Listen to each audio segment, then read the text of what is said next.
Has mencionado la Biblia y en su propio libro. Dedicas mucho tiempo a demostrar su credibilidad. Y construyes tu evidencia alrededor de la evidencia del Nuevo Testamento y principalmente de la vida de Cristo. Y señalas al lector, a los testigos, el hecho de que estos documentos fueron escritos muy poco después de Cristo, que no eran leyendas míticas. Y usted dedica mucho tiempo en su libro a este tema. Pero quiero preguntarle, ¿qué pasa con el resto de la Biblia? Porque aquí hay un problema que mucha gente tiene. Usted argumenta en su libro, bueno, mire a los testigos. Bueno, mira lo reciente que las cartas del Nuevo Testamento y los Evangelios fueron escritos. Pero si yo tuviera un testigo en la corte y ese testigo dijera una mentira, el testimonio de ese testigo a lo largo del proceso se vería irreparablemente disminuido por esa mentira. Entonces, ¿qué se supone que debo hacer con los textos del Antiguo Testamento sobre homicidio, sobre el tratamiento de las concubinas, sobre este extraño libro de Apocalipsis, donde hay caballos y rollos y imágenes? ¿Qué pasa con todo eso? ¿Qué pasa con esas partes de la Biblia? Los evangelios son lo más accesible y lo más crucial que hay que mirar. La razón por la que hablo de los evangelios es porque realmente tienes muchas pruebas de que los evangelios nos transmiten de forma confiable la vida y las palabras de Jesús. Si decides que Jesús es quien dice ser, entonces Jesús mismo mira el resto de la Biblia con el mayor respeto. Casi todos los libros del Antiguo Testamento, las Escrituras hebreas, son de hecho mencionados por Jesús con autoridad.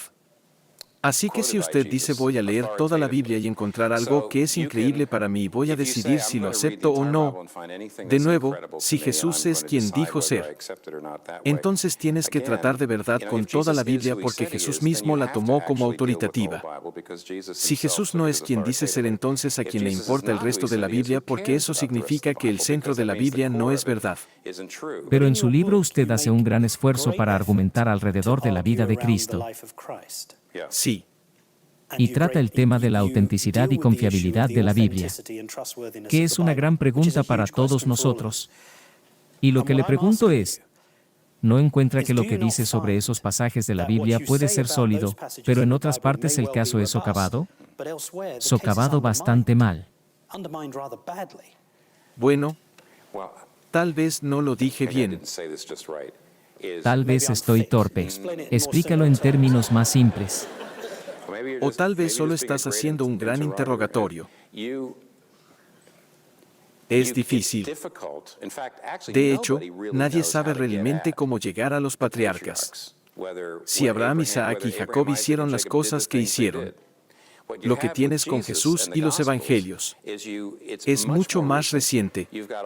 Tienes todo tipo de evidencia de que tiene testimonios y por lo tanto la manera para que yo confíe en lo que la Biblia dice acerca de los patriarcas es, si Jesús es quien dice ser, si yo decido que lo es, entonces tomo en serio lo que dice acerca de los patriarcas y no puedo desde mi punto de vista hacer un buen trabajo diciendo que todos estos elementos milagrosos en el Antiguo Testamento no son ciertos.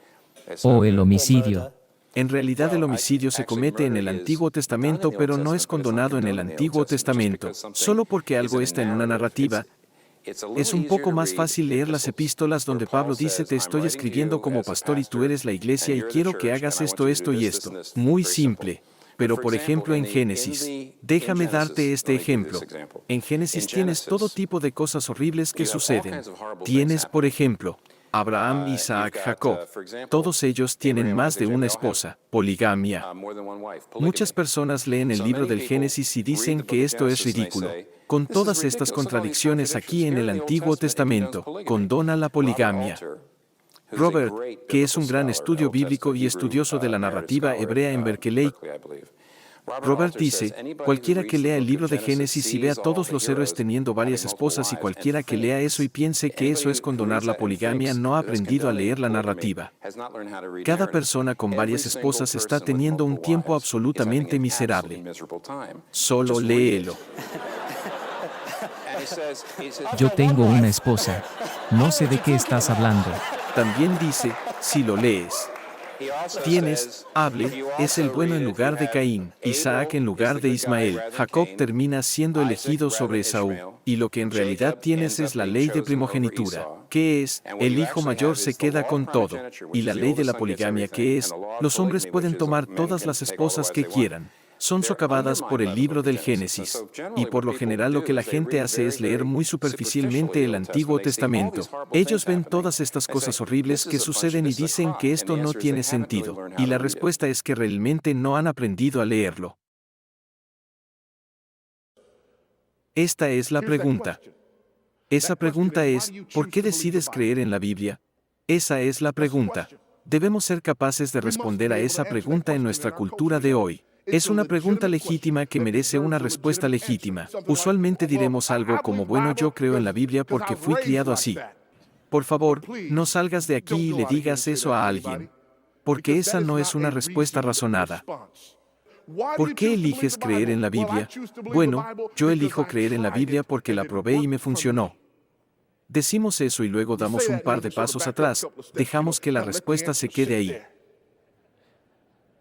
Como si de verdad hubiéramos hecho algo. Lo que hiciste fue abrir un hoyo lógico lo suficientemente grande como para pasar un camión. Déjame darte una respuesta a esa pregunta. ¿Qué creo es mejor que fui criado de esa manera o es mejor que bueno, soy bautista del sur y esa es la forma en que creemos? ¿O es mejor que lo probé y funciona para mí? Esta es la respuesta. Te la daré y la desempacaré para ti. Elijo creer en la Biblia porque es una colección confiable de documentos históricos escritos por testigos durante la vida de otros testigos. Informan de unos hechos sobrenaturales que ocurrieron en cumplimiento de profecías precisas y afirman que sus textos son de origen divino y no humano.